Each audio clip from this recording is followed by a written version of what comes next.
Hello and welcome to Spread Book Joy. Today I'm going to wrap up July. Jane Austen July is nearly over. I've got a day left, and say hello to my Stephen King summer.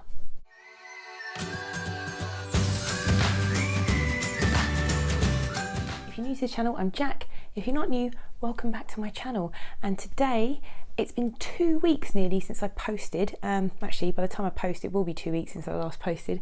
I've had a bit of a break and I've had a bit of a strange July. So I'm going to wrap up my Jane Austen July. In fact, all of July. It wasn't all Jane Austen, but majority of it was. And actually talk a little bit about why I didn't post last week and why I've only finished one book this month. So the start of the month I was very, very excited to post about Jane Austen July. It's one of my absolute favourite bookish events. The first one I ever really took part in, actually, and this is the second year I've taken part in it. First time as a booktuber, and I do have some videos planned. I've got a review of Northanger Abbey coming out because that is the one book that spoiler alert, the one book that I did manage to finish. So the prompts for Jane Austen July were to read one of her main novels. I chose two. The two novels I chose were ones that I've never finished. Mansfield Park I started many years ago, in the last 10 years or so, and DNF'd.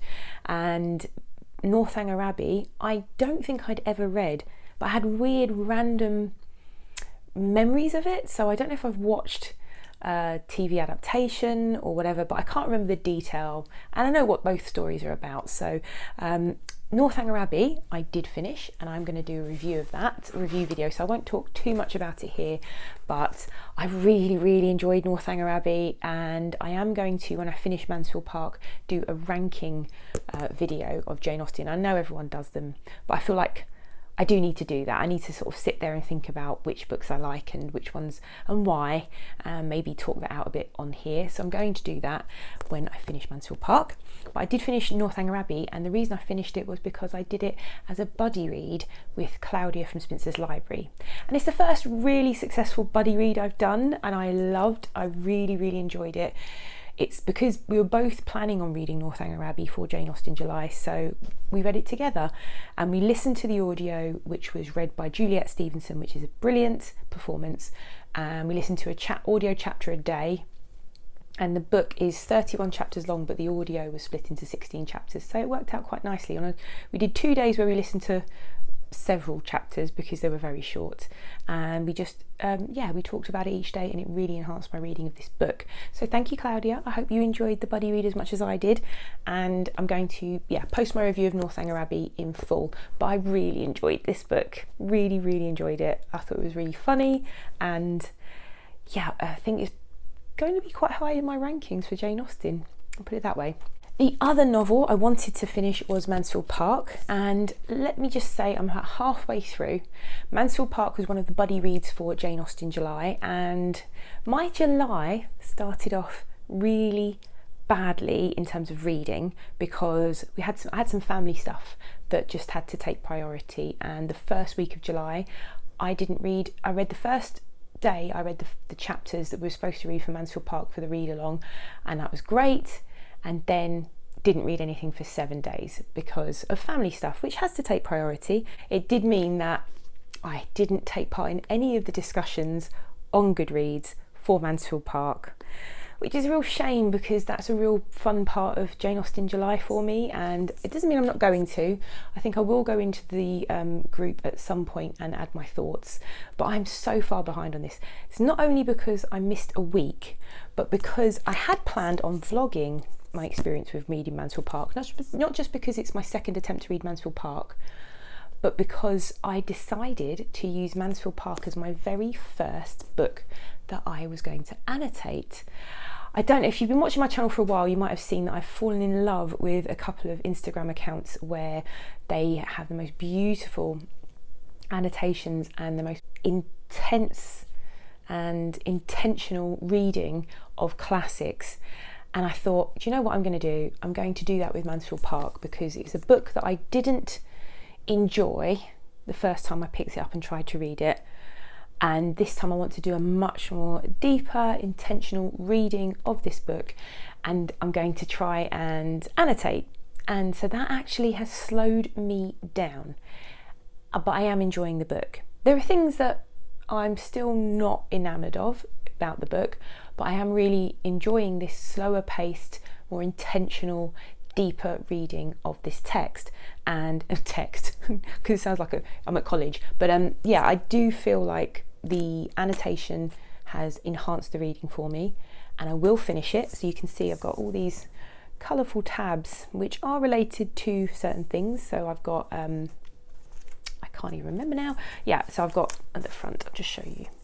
So this is how I'm annotating. I've got a coloured pen for highlighting and underlining. I actually bought this version just for annotating because I have got another gorgeous vintage classics edition of Mansfield Park which I didn't want to write in, and yeah, I'm really have enjoyed. So I actually had been ticking off the chapters for the read along as well and didn't get around to doing that. But what I'm going to do is when I finish Mansfield Park, I'm just going to take my time with it now. I'm not rushing to try and finish it for Jane Austen July. I'm just going to take my time. I'm going to do my deep reading of it. I'm going to carry on with my annotations and my notes, and then I'm going to do a review of it, plus talk about the annotating process and how that's been for me, and what I'm going to carry on doing, what I might not carry on doing going forward. And yeah, so there'll be a whole video on not just Mansfield Park, but on annotating and note-taking while I read. One of the other challenges was to read some of Jane Austen's other work aside from her novels. I've decided to read Sanditon, and it's not very long. So I'm hoping actually to get this finished by the end of July, because I didn't start it until this week, what with everything that's been going on. Hopefully I'll get to have a really good read of Sanditon and hopefully finish it on Sunday. One of the other challenges was to read a modern retelling of a Jane Austen book, and I'm sorry to report I had a DNF. I chose The Other Bennet Sister by Janice Hadlow, and I had it on audiobook and Kindle, so I don't have a physical copy to show you, but I'll put a picture up. The Other Bennet Sister is based on the life of Mary Bennet. I DNF'd it. I read about half of it. I did get quite a long way into it, and I just realised that I wasn't interested in reading any more about Mary Bennet. I like the premise of the book. I just think it was too long. I don't think it needed to be. People are fans of this book, and they might think, oh no, they loved it. Good points about it. It's very well written. It is. You do feel it's written in the style of Austen. I did feel that the writing was engaging, and initially I started off enjoying it. But it's written in parts, and I'm trying not to do it without spoilers. So this is my spoiler-free DNF, but I will do a spoiler part. I'll warn you when I'm doing the spoilers, and you can skip. I'll put some timestamps in the description so you can skip the spoiler part. But this is the non-spoilery version. Yeah, the non-spoilery version is that Mary Bennet didn't hold my interest for a book of that length. Let's put it that way. Spoilers now. The book starts out with a retelling of so it's pre-Pride and Prejudice, Mary sort of growing up and her place in the family and how she's viewed by her mother and how she views herself, and realises that she's the plainest sister. And a lot is made of that. A lot is made of her looks, because of course at that time a woman's looks were very important for attracting a partner, and being married was really important because otherwise they were relying on their friends and family to look after them if they were spinsters. So that's part of it. So then you've got on the Pride and Prejudice section, where we're seeing Pride and Prejudice, kind of not the whole story but parts of it through Mary Bennet's eyes. And I get it, that was all there. It was very intentional, very needed to set up Mary's motivations and her story, and get us to see what's going on further down the line. So Mary becomes a scholar, or she tries to become a scholar, and after Pride and Prejudice is over, we're skipped forward to 2 years after the marriages of Lizzie and Jane, and their father has passed away, and Mary is then sort of shunted around she goes to try and live in Jane's house, and the Bingleys are bullying her. She goes to try and live in Lizzie's house, and she loves it there until Mr. Darcy, Fitzwilliam Darcy, comes home, and she's clearly like he doesn't want her there. So she then goes to try and live with the Collinses, with Charlotte Lucas and Mr. Collins, because they have inherited Longbourn and they're now living in Longbourn. And she tries to then go and live with the Gardeners in London. By this point, by the time she'd gone to the Gardeners, I was halfway through the book, or just about, I think. And I just thought, I can't read any more of this, because the other part of it is she tries to become a scholar. I do think she's made Mary a very sympathetic character and a less ridiculous character. She does try to become a scholar, and Mr. Collins and her, you know, there is a really nice scenes between them where he's trying to teach her to read ancient Greek and things like that. And it's written by a modern author, you can see that there was a character that Mary will eventually, I know she's going to end up with this man that she meets at the start. I know she is. She's going to end up getting married and meet with this man. And there was a part of me that thought, because this is written by a modern author, I don't want her to be rescued by marriage. I'd like her to live out an unconventional life as a female scholar in the Regency period, and just completely, you know, blow everyone's expectations out of the water. But I do think she's going to end up with marrying this man.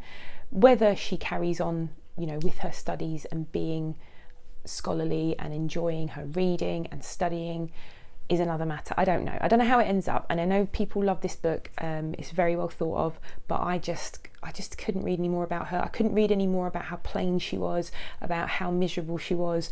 I couldn't read any more about characters that I didn't really want to read about in the first place. I really didn't like the way that Charlotte Lucas was portrayed in the book as well.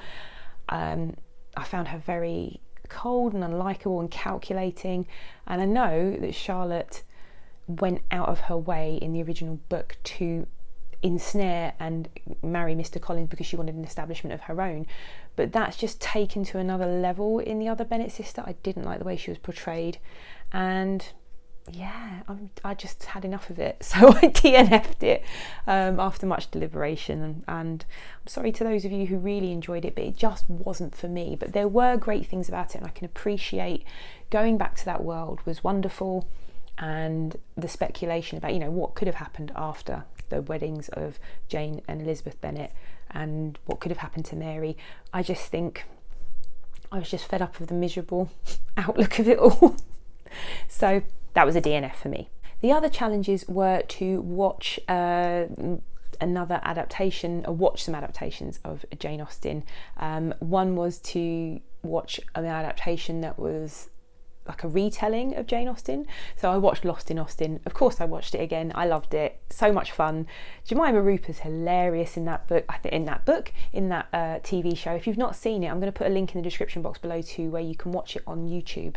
Not a great picture on it, but it's watchable and really funny. If you've not seen it, Jemima Rooper plays a character who's obsessed with Pride and Prejudice and Mr. Darcy, and she lives in modern day London, and she gets sucked back in time and in the book. So she swaps places with Elizabeth Bennet, who then goes to modern day London.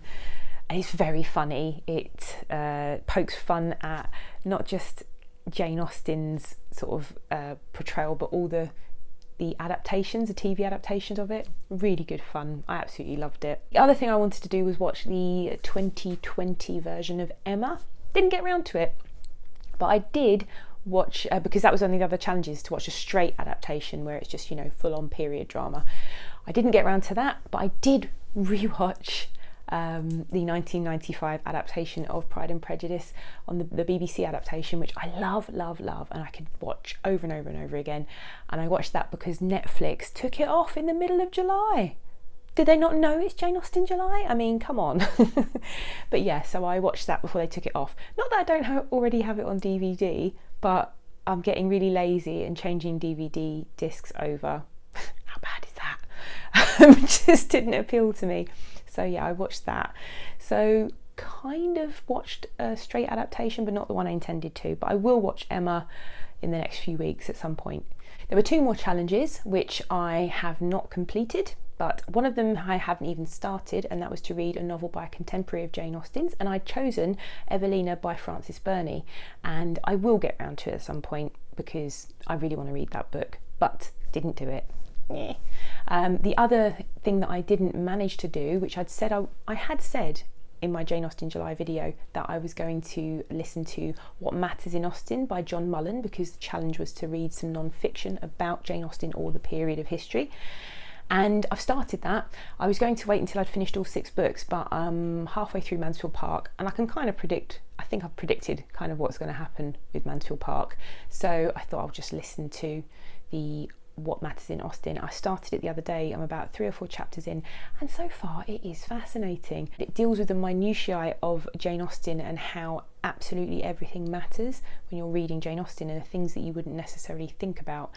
There was a really fascinating chapter on characters' names that I've just listened to, which was really interesting, about what characters call each other and the significance of that, which I think after listening to the John Mullen book might enhance my reading of Mansfield Park a bit more. So it's actually made me want to go back and read some of her other works again, but I'm enjoying that, so I won't get that finished, but I've started it. So that was my Jane Austen July. The other book that I read in July that I'm still reading, I'm nearly finished, and I will finish before the end of July, is Pop by Mitch Johnson, which I've been sent for review. So it's a children's book, so that's the only children's book I've read this month, which is crazy because I normally read quite a lot of children's books. But life stuff, like I said, has got in the way of reading, which is fine because, you know, we shouldn't be putting pressure on ourselves. That's one thing I want to say out there. If you are watching YouTube or taking part in BookTube, I'm not sure if you've got a channel, whatever, but we shouldn't put pressure on ourselves to read, you know, worry about our TBRs, the amount of things we've got to read, because I found I was doing that a lot recently and it makes it just less enjoyable. And this is a hobby for me. It's fun and I want to do it because it's fun and I want to talk about the books and enjoy them, and I don't want any pressure. So yeah, I took a week off YouTube because I was absolutely exhausted last week, and I had determined that my first year on YouTube I was going to post weekly religiously, but it didn't happen, and I'm okay with that. So I'm back this week, posting my first video on Saturday, wrapping up Jane Austen July, and talking about some plans for reading in the summer.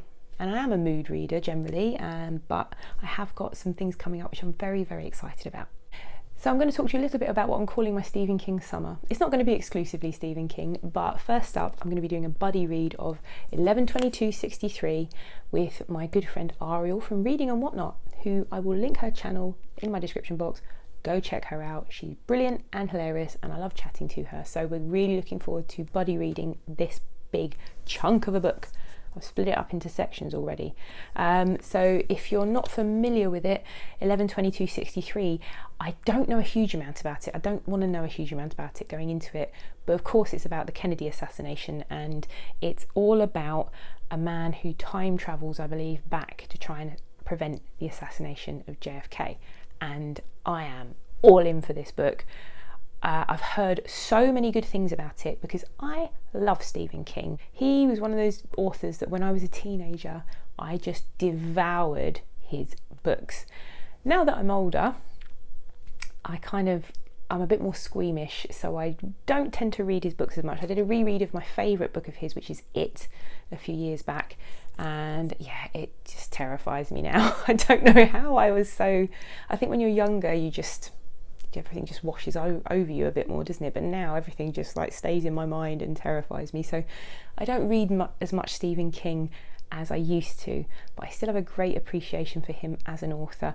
And apparently this is a fantastic book. I don't think I've read a bad review of this book or seen a bad review of it, and so I'm really looking forward to buddy reading this. It's been on my TBR for some time and we wanted to do a buddy read together, and I asked her if she'd read this with me.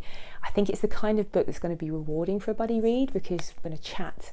I think there's going to be a lot to talk about. So the other reason I'm calling it Stephen King Summer is because Steve Talks About Books and Stuff is hosting a group read of they're going to start reading the Dark Tower books, which is another Stephen King series that I started and never finished. I started it twice. I read The Gunslinger. This will be my third read of The Gunslinger because I read The Gunslinger and The Drawing of the Three, which is the second book in the Dark Tower series, probably about 20 years ago. And I've picked up The Gunslinger about 5 years ago, intending to start The Dark Tower, read The Gunslinger, didn't read on again. So here we go again. I'm going to read The Gunslinger again. This is a very short book and hopefully take part in the discussion, if there are spaces to take part in the discussion online at the end of August. And that's why I'm calling it my Stephen King summer, because I've got this hefty tome, which I'm going to be reading with Ariel, and I'm going to start The Dark Tower again. I'm thinking of listening to The Dark Tower. I like to reread books via audio, and it means I'll get the reading done. So even if I'm really busy, I always have time at the points in the day to listen to an audiobook, which is why Northanger Abbey was my finished book for Jane Austen July, because it was an audiobook. So you've always got time during the day. Don't know about you, but I love audiobooks for getting ready, for cooking, cleaning, chores, that kind of thing. It just makes my time, boring jobs, much more fun, much more enjoyable. But yeah, Stephen King, I do love Stephen King. I'm really looking forward to getting back into his work. I just want to show you my very old copy of It. So I've had this copy of It. I feel like I've had this copy of It. I think I read it when I was 14 or 15 maybe. And yes, this is my old copy, and I love how old and worn it is. Ari and I were having a chat about you know, cracked spines and things like that, and I was just like, you know, since I've been on Instagram, Bookstagram, I've been trying to keep my spines nice and neat, but I do love a well-loved book like this. So this is my copy of It. So I don't really like to do TBRs. This isn't a TBR video, the Stephen King summer. I just wanted to tell you about my reading plans. To switch from Jane Austen to Stephen King, I think, is probably quite a difference. But I'm going to look at my TBR quite closely. I've been inspired by a couple of channels recently, and one of them is Alice from Alice and the Giant Bookshelf, and she's put herself on a book buying ban. And I think I'm going to do the same thing, because she's got so many physical books on her TBR that she hasn't read, and she's got over 200 and she wants to get through them. So I'm not going to quite do a complete ban until I've read all my TBR, but I think I'm going to put myself on a book buying ban unless I've ticked off at least for every 5 or 10 books. I don't know. I'm going to see what my physical TBR is, and I'm going to pick out a book, at least one a month, that I'm going to read. Probably more than that though, but I don't want to buy any more books until I get my TBR down. I feel really guilty. I've got a ton of books that people have sent me. I've got tons of books that I really want to get around to reading and reviewing, and I keep buying books and they just get shunted down to the bottom of the list. If you follow me on Instagram, you'll have seen I did a top 9 TBR. I could do a top 9 TBR on themes, on everything alone, but I did a top 9 TBR veterans. I've got The Testaments to read, I've got House of Leaves, they've been on my TBR. I pre-ordered The Testaments, Margaret Atwood, and it's still sitting there. So I really want to get round to these books. So I've decided no more book buying for me. If people buy me books or send me books, that's fine, but no more book buying for me.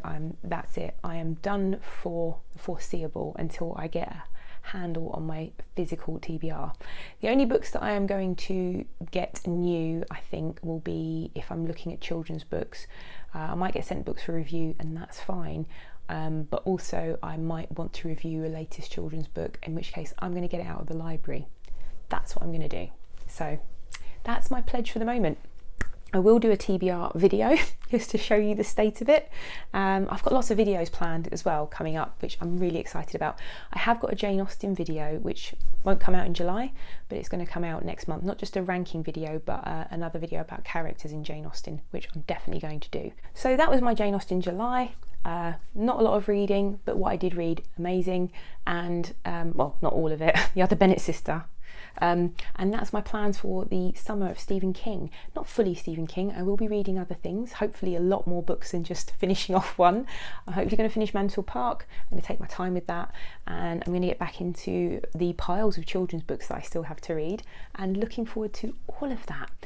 If you would like to subscribe for more of this rambling nonsense, if you want to see some of the videos that I've got coming out, please click subscribe, hit the bell, click like, leave a comment below, let me know how your July reading was. Did you finish more than one book? I hope so, for your sakes.